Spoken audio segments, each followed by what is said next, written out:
What's up, YouTube? Okay, I'm trying out something different. I got an action cam, so that's what I'm running with right now. Plugged into a wireless mic system and all this fun stuff. So, it's just a trial run, but I figured, there's only one way to do it. To actually do it. Try it out, see how it is. Anyway, on this video, I wanted to mention the Pentax Flagship APS-C 2020 camera. I've noticed a lot of ramblings online. A lot of people are frustrated. They're really upset with Pentax that the announcements haven't really been anything all that fantastic. I did a rant video as to how absolutely horrendous their vision, the first vision video that they did in regards to the 3mm extension on the viewfinder. The optical viewfinder aspect when they announced those 3 silver edition limited lenses, and okay, fine, yeah, that's all fine and dandy, that's all cool and whatever, but at the end of the day, everybody just wants specs. That's pretty much what everybody wants, and I'm included in that. However, I'm not going to sit there and bash Pentax and freak out in regards to what they have announced for the camera. In the rant video that I did mention I just don't understand the point of some of the features that they mentioned, because it just didn't seem worth mentioning. It wasn't that big of a deal to make, this big video production and whatever else. With that said, okay, I work in the automotive industry as a part supplier to automotive manufacturers. I work in IT. That's my full-time position. With that said, here's the deal. There are a gazillion and one things that can prolong when something will actually hit mass production. Everything from the supplier end, materials, billing, all the way up to the final product. It just takes one small change that'll change everything. For example, say the certain plastic that they're using, say they've run out of material. Now they have to, the supplier, right, not Pentax, but the supplier themselves, now has to go back and find another supplier for plastic. However, that plastic may be different. It is now a different product. So now, logistically, it becomes a different product number from the supplier, which has to coincide with what Pentax is expecting. The snowball effect just goes on and on and on and on and on from there. So this delay, if it even is a delay, I have seen somebody had done the mathematics, and they did state that November 2020 is actually the official 100th anniversary of Pentax. I haven't dived in, to be honest. I haven't had time to dive in to really find exactly what the true date is. But if that is the case, and I did see on DP Review a while back, there was a user who is a Pentax insider, kinda, I'm assuming.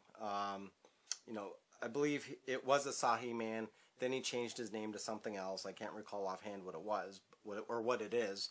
But he mentioned October in regards to the announcement for this camera.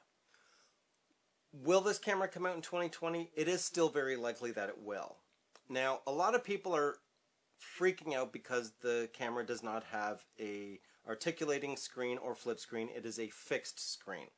Yes, that bummed me out as well, because I was looking forward to a articulating screen, more so than a flip screen, because, doing videos, wanted to have the screen flipped out so that I could see myself, But anyway, the thing is, I've done a lot of thinking about it.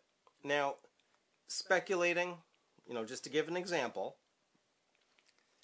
say this camera comes out with 15 frame per second shooting, animal eye detect, and human eye detect autofocus capability inside the actual viewfinder using their autofocus algorithm, patent, whatever thing, And also does do the overlay, and it is a hybrid viewfinder, and it shoots, as I said, 15 frames per second. Say it's an unlimited buffer until the card is completely filled.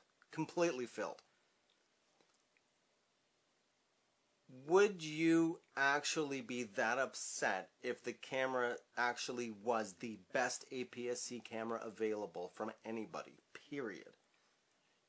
If the only thing lacking was a tilt or articulating screen. To me, that is a very small trade-off if all this other stuff is going to be packed into the camera. Now, as I said, I'm just giving this as an example. Everything is a compromise. It's what do you actually compromise on? I would rather have a fixed screen and have a camera where the performance is completely out of this world in regards to quality. Yeah, fine. I'll give up the tilt screen. I'll find a way to work around it. That's not a big deal. But you can't base this APS-C camera on the things that we're actually used to right now as Pentaxians. So you can't say, oh, well, going by the way the autofocus works right now, you can't sit there and say, well, you know what, this camera, if it doesn't have an articulating screen, then I'm going somewhere else.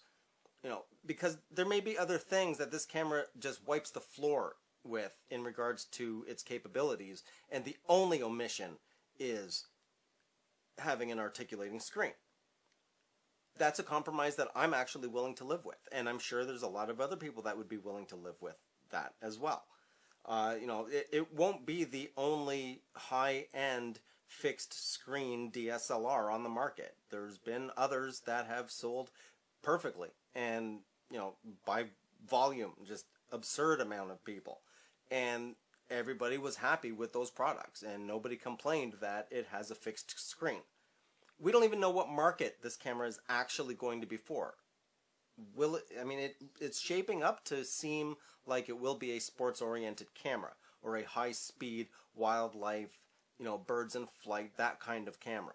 Just a high-speed tool to use for those types of photography segments. I'm still waiting. Verdict's out. But what I'm doing is I'm going to wait until the camera is actually out so that I know what the specs actually are, and I'm going to actually base my decision at that time whether or not I will bite the bullet and get that camera. But until that time, we have no idea what the other specs are even going to be. So I wouldn't personally pass judgment on the camera itself until we know the details.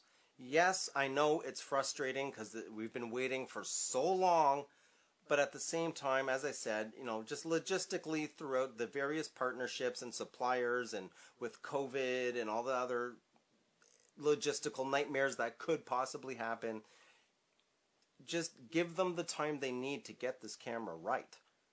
They know that they cannot mess up with this camera.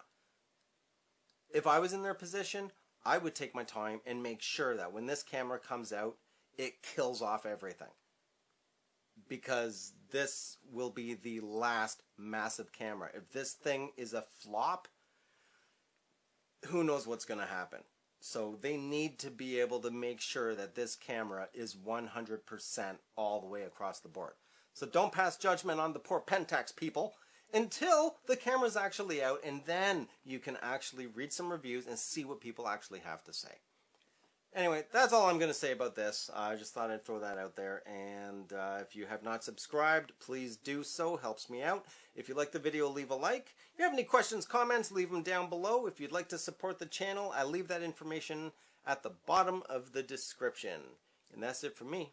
You guys will see me on my next video. I'm out.